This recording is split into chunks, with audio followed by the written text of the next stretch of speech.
পুরীর বিখ্যাত খাজা, আর যেটা খেতে কিন্তু ভীষণই মজা, আর খেতেও খুব মুচমুচে। আর এইদিকে দেখো, আমার মা আজ নিজের হাতে বানিয়ে ফেললো বাড়িতে মাত্র 10 মিনিটে।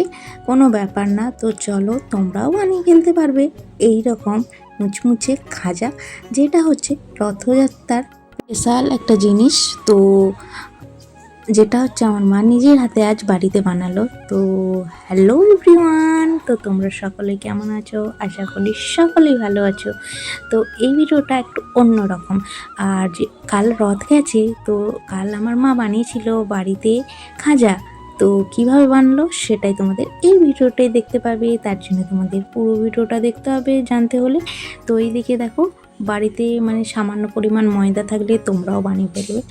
আর এইদিকে দেখো, এখন মানে 500 মতন ময়দা, পরিমাণ মতন ময়দা নিয়েছে, তাতে ময়ান দিয়েছে, যেমন ময়দা মাখায় ময়ান দেয়, তেল, নুন, চিনি দিয়ে ভালোভাবে মাখিয়ে রেখে দিতে হবে 5-10 মিনিট। তো এখন একটু একটু অল্প অল্প পরিমাণ মতন জল নিয়ে এই দেখো মাখিয়ে ফেলেছে মা। তো যেহেতু এটা রথযাত্রার স্পেশাল খাজা, তাই ঠাকুরকে প্রসাদ দেখানো হবে, তাই সমস্ত কিছু ঠাকুরের মানে বাসন কুসন বের করানো হয়েছে, সেইভাবেই বানানো হচ্ছে। তো এই দেখে এখন দেখো ময়দাটা মাখানো হয়ে গেছে। তো ময়দাটা এখন এটা ঢাকা দিয়ে রেখে দিবে বেশ কিছুক্ষণ।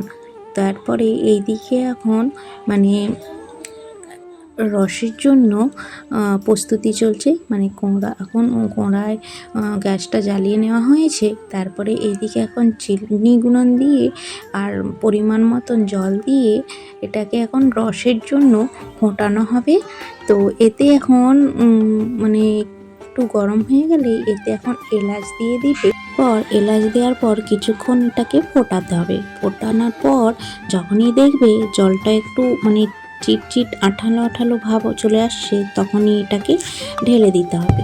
তো এই দেখো, এখন আমার মা এদিকে এলাচ দিয়ে বেশ কিছুক্ষণ এই দেখো ফোটাচ্ছে জলটাকে। তো চিনি দিয়ে জলটাকে ফোটানো হচ্ছে, যেটা হবে রস।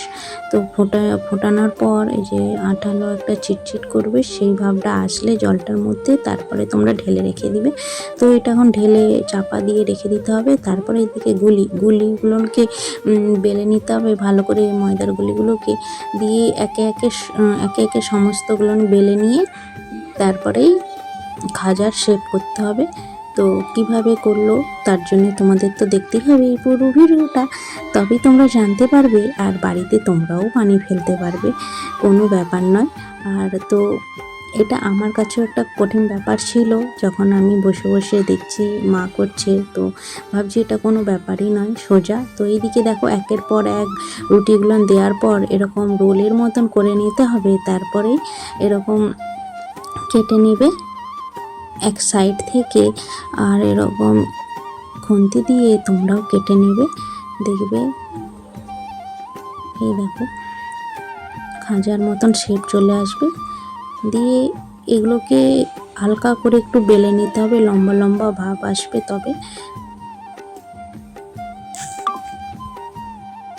তো এই দেখো এখন এই যে একে একে এরকম কেটে নিয়েছে। তো কাটার পর এখন এটাকে কি করবে, তো এগুলোকে একে একে এখন এরকম হালকা করে বেলে নেবে।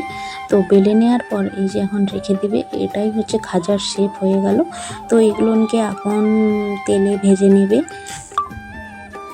এইভাবেই সবগুলোকে হালকা হালকা করে এরকম বেলে নিতে হবে।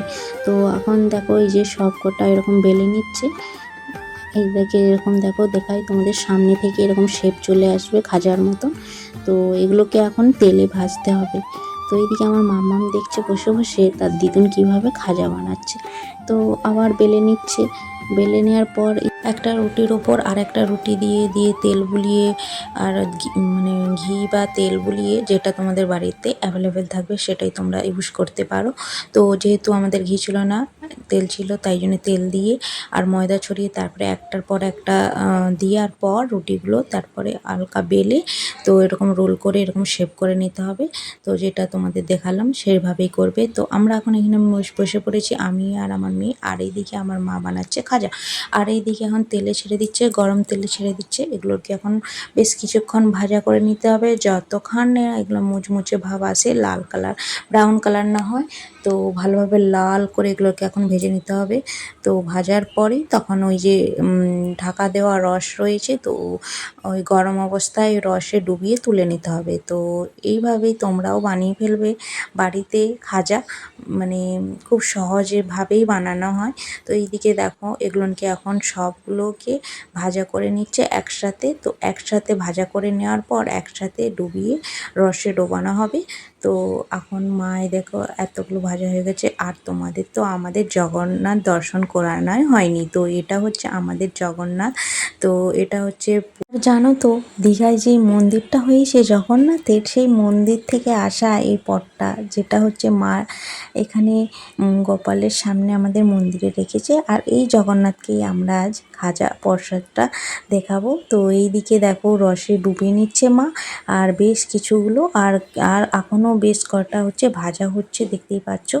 আর তো আমাদের আজকে খাজা বানানো কমপ্লিট। তো এইভাবে তোমরাও বানিয়ে ফেলবে বাড়িতে বসে বসে খাজা।